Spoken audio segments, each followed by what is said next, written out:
नमस्कार, आप देख रहे हैं ब्रेकिंग बिहार। देखिए, आज अभी हम लोग होटल पनास में हैं। यहाँ पर कुछ कार्यक्रम था। डॉक्टर सत्यप्रकाश तिवारी के द्वारा, दृष्टिपुंज आई हॉस्पिटल के निदेशक हैं डॉक्टर सत्यप्रकाश तिवारी सर। सबसे पहले आपका बहुत बहुत स्वागत। धन्यवाद। सर, आज के कार्यक्रम के बारे में कुछ विस्तार से बताएं।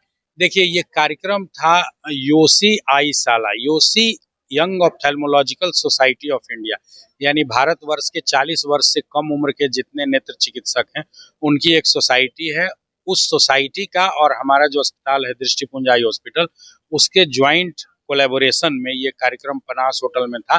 जो नए यंग चिकित्सक हैं उनको एडवांस टेक्नोलॉजी, आंख में क्या नई जांच और मशीनें आई हैं, उनके जांच पद्धति के बारे में, डायग्नोसिस के बारे में, जांच को कैसे समझा जाए, उससे बीमारियों का पता कैसे लगाया जाए, इस विषय पर विस्तृत दिन भर की गहन ये पाठशाला थी, जिसमें स्टूडेंट्स को और डॉक्टर्स को शिक्षित किया गया और इसका लाभ उनको मिलेगा। सर, आजकल देखा जा रहा है कि शहर में ही नहीं, ग्रामीण क्षेत्रों में भी युवा ज्यादातर समय लैपटॉप और मोबाइल पर बिताते हैं।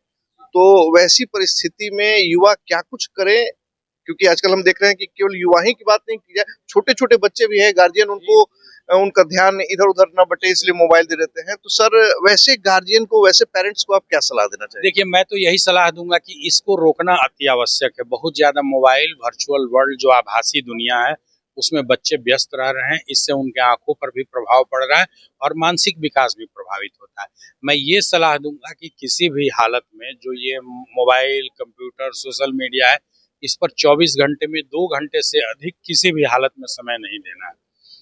ज्यादा से ज्यादा 2 घंटा, और मिनिमम 2 घंटे बच्चों को बाहर घूमना, टहलना, खेलना, इसके लिए प्रोत्साहित करें। तो आउटडोर एक्टिविटी 2 घंटा और मोबाइल, टीवी 2 घंटे से कम, ऐसा करेंगे तो आंखें भी सुरक्षित रहेगी, मानसिक विकास भी अच्छा होगा, हमारा देश भी समृद्ध होगा, प्रदेश भी स्वस्थ होगा। सर, आप एक डॉक्टर हैं, इसके अलावा आप एक राजनीतिक व्यक्ति भी हैं, भाजपा चिकित्सा प्रकोष्ठ के आप अध्यक्ष भी हैं।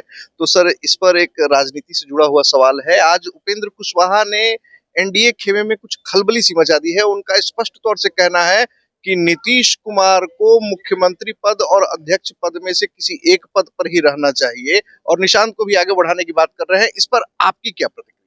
देखिए, मैं तो यही कहूंगा कि माननीय उपेंद्र कुशवाहा जी अत्यंत वरिष्ठ नेता हैं। उन्होंने कई संगठनों में काम किया है, अपनी पार्टी चला रहे हैं और अच्छे व्यक्ति हैं। उन्हें जो राजनीतिक परिदृश्य को देखकर लगा, उन्होंने सलाह दी है, लेकिन जहां तक उस सलाह का क्या प्रभाव होगा, इससे मैं बहुत ज्यादा नहीं कहूंगा। इसलिए कि एनडीए जो गठबंधन है, उसमें जो हमारे 6 दल हैं, वो सब एकजुट हैं, एक साथ चुनाव लड़ने वाले हैं। लेकिन साथ ही कोई भी एक दल, चाहे भारतीय जनता पार्टी हो गई, जेडीयू हो गई, या एलजेपीआर हो गई, या हम पार्टी हो गई, तो कोई दल विशेष अपने आंतरिक संरचना में क्या कर रहा है, कौन अध्यक्ष है या उनका संगठन कैसे काम कर रहा है, इससे हमारे दूसरे दल का कोई उसका प्रभाव नहीं होता है, लेना देना नहीं होता है।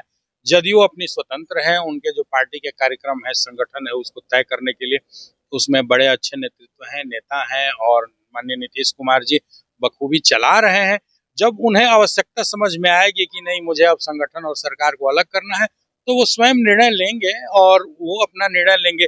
जेडीयू में क्या करना है, नहीं करना है, ये उनका प्रेरोगेटिव है। उसके लिए उपेंद्र कुशवाहा जी या मांझी जी या हम कुछ बोले तो ये उचित बात नहीं होगी। हम अपना कार्य करेंगे, हम अपनी पार्टी को मजबूत करेंगे। जहां साथ मिल के काम करने की बात आएगी तो एक दूसरे का सहयोग करेंगे, लेकिन पार्टी की आंतरिक चीजों पर हम टीका टिप्पणी करना उचित नहीं। उसमें भी तब जब 3 से 4 महीनों के बाद में बिहार विधानसभा चुनाव है, आंतरिक गुटबाजी या एनडीए गठबंधन के बीच में और नहीं ज्यादा नहीं, तनाव ना। ये इतनी महत्वपूर्ण बात नहीं है। उन्होंने शुभेच्छा से, अच्छे मन से, अपने राजनीतिक अनुभवों को समझते हुए एक सलाह जैसी दी है। जैसे भाई, अब मैं हूँ, मेरा कोई अच्छा मित्र है, उसके घर की भी कोई बात होगी और मुझे लगेगा कि ये सलाह दे दूं तो मेरे मित्र का भला होगा, तो मैं कह सकता हूँ। मानना न मानना पूरी तरह से मित्र की इच्छा पर निर्भर करता है, क्योंकि उनके घर का आंतरिक मामला है। तो मैं अपनी शुभेच्छा से सलाह दूं, ये भी सम्मान है, उचित है इसका। लेकिन निर्णय तो जो जिसका घर है उसी को लेना है, उसमें हमारी कोई टीका टिप्पणी या दखल अंदाजी उचित नहीं है मेरे विचार में। इसलिए हमें इस मुद्दे को ज्यादा तवज्जो देने की जरूरत नहीं। तो आपने देखा कि स्पष्ट तौर से डॉक्टर सत्यप्रकाश तिवारी जो चिकित्सा प्रकोष्ठ से जुड़े हुए हैं, उन्होंने स्पष्ट तौर से कहा कि उनका व्यक्तिगत जो है ये सलाह हो सकता है, लेकिन इन सब मुद्दों में हमें चुप्पी रखनी चाहिए, उस पर ज्यादा चर्चा नहीं करनी चाहिए। देखिए, कल से विधानसभा का सत्र की शुरुआत होने वाली है और राजनीतिक बयानबाजी, गहमा-गहमी और राजनीतिक फसाद होने की भी संभावना पूरी तरीके से बनी हुई है। जिस प्रकार से हाल फिलहाल बिहार में अपराध जिस प्रकार से बढ़ रहा है, उस पर विरोध विपक्षी पक्ष जिस तरीके से जो है लगातार बयान दे रहा है, सरकार की आलोचना कर रहा है, ये देखना दिलचस्प होगा कि कल से बिहार विधानसभा सत्र की शुरुआत के बाद क्या कुछ नया होता है। फिलहाल इतना ही, तब तक के लिए दे इजाजत। नमस्कार।